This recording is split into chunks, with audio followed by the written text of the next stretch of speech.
guys, and in this video I'm going to be talking about an item which is popular online. Well, you may have seen this item or you may not have seen this item, but this item is one of the power bank modules that are popular everywhere on the online market.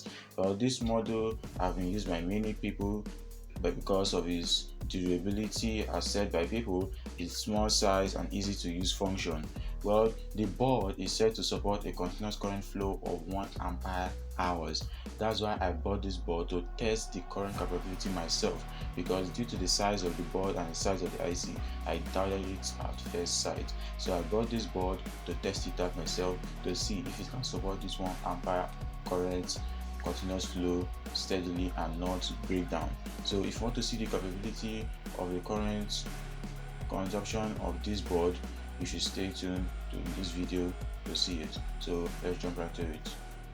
Now, thank you for still staying tuned to this video. Well, this is the module that I'm talking about.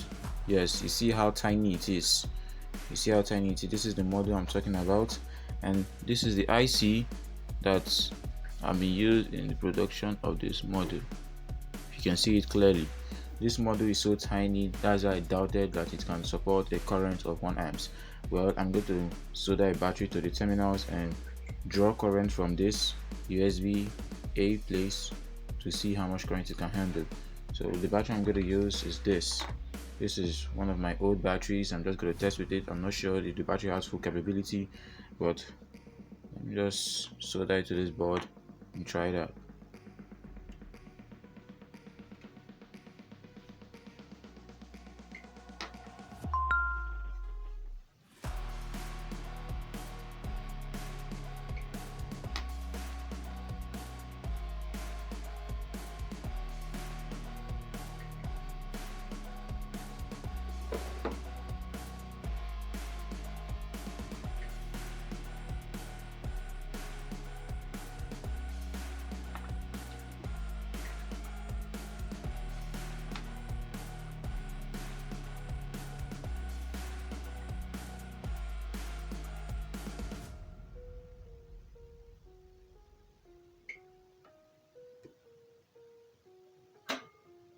Well, I've soldered the board to the battery. So let's see the output voltage right away of this module. The output voltage is located at the USB A place of the USB. So let's see it.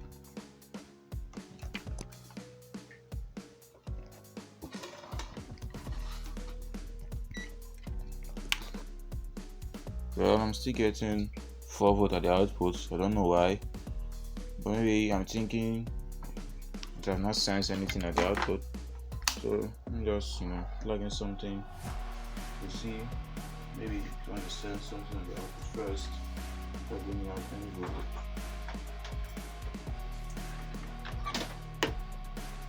This is my earbud that I modified in my previous video. If you remembered, I want to plug it in to see if it'll charge it.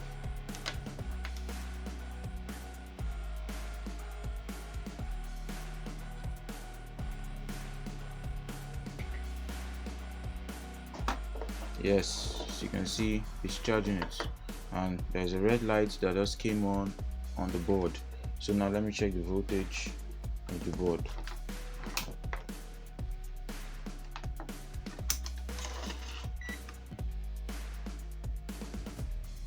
Getting 5 volt output to mean that the board only outputs voltage when something is plugged at the output. So now we have seen that the board is working fine. Now let's start testing the current capability of the board. Well, I plugged the charger to the board and the red light is flashing, which means according to the specifications, the red light will be flashing when you've plugged it to a charger. So I'm thinking this feature of charging also works. Well, I connected a USB B female connector so that I can connect this side of the wire to the load. Then I'll plug a USB from here to the power bank module. Okay, so let's do that. My USB type card, plug it to the power bank module. Okay, to the female USB. Alright, now I'm going to be using these resistors as a test practice. Well, each resistor is rated at 18 ohms 20 watts. Each resistor is rated at that. I connected 3 in parallel. So if you do your math, 18 ohms resistor 3 in parallel is simply 6 ohms, and 6 ohms will draw 800 mA of current. So I'm going to solder this directly to the board. I'm going to plug this out first, so I'll plug it when ready. And I'm going to solder this, hook my meter up to it so that we'll see the current draw.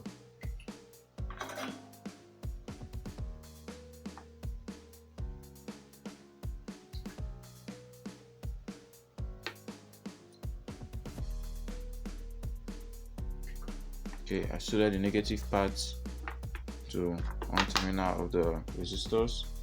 Okay, I'm going to put my meter in current measuring mode.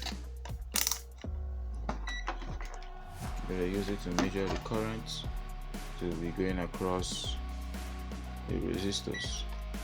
Okay, so I have to plug in my female USB.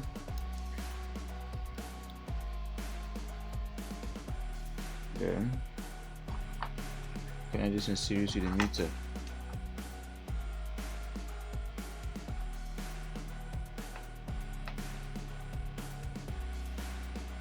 So you can see resistors are drawing close to 700 and stable at this.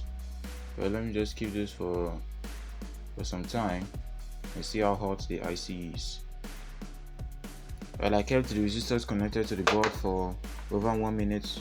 Now let's see how hot it is. Oh gosh, it's not even hot. It's just at normal temperature. Okay, now connecting 4 in parallel will make us to have a resistance of parallel 4.5 ohms. So 4.5 ohms will draw a bigger current from this module. So let's test it out. So my meter still in the same current measurement mode. We measure the new current draw this time, and it appears to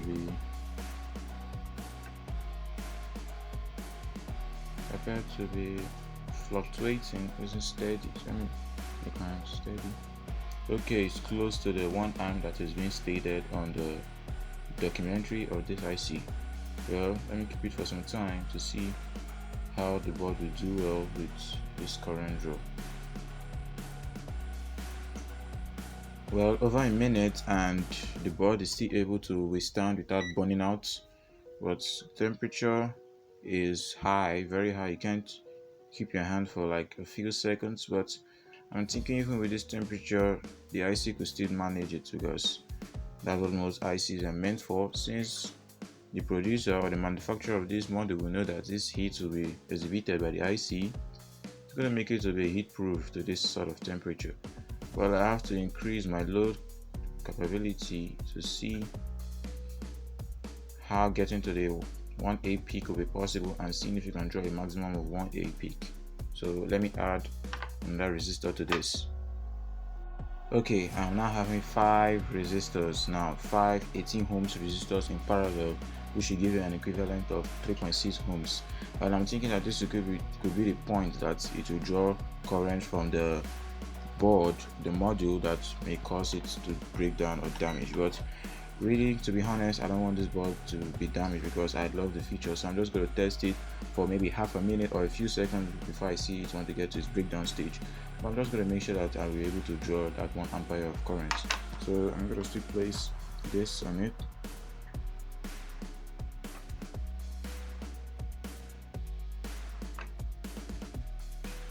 It isn't responding. Let's try it again. Wow, you can see that 1 ampere. 1 ampere. Let me just fit it in so that I can feel temperature of the module. This is pure 1 ampere of current that is being drawn from the IC. Oh, I can see the IC getting really angry for this.